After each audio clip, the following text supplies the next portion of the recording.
What does modularity mean in terms of psychology? Modularity simply means that different mechanisms, programs, modules of the mind are informationally encapsulated in certain ways.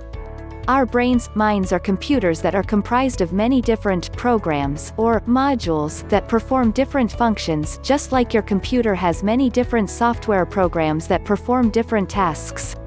Some programs, modules process visual information, some guide social behavior, some give us language, some guide mating behavior, others what we eat, etc. etc.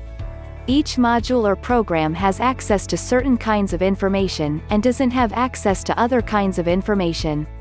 For example, visual modules may have access to sensory information from the eyes, but not have access to other kinds of information, such as spoken language.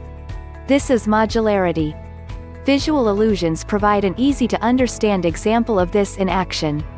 You may i.e.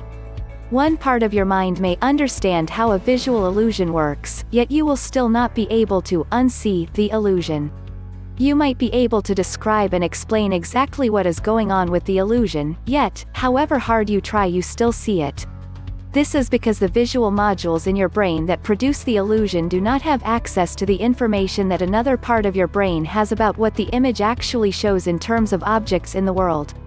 That is, one part of your brain knows what you are really seeing, while another part of your brain is still tricked into seeing something different, the illusion.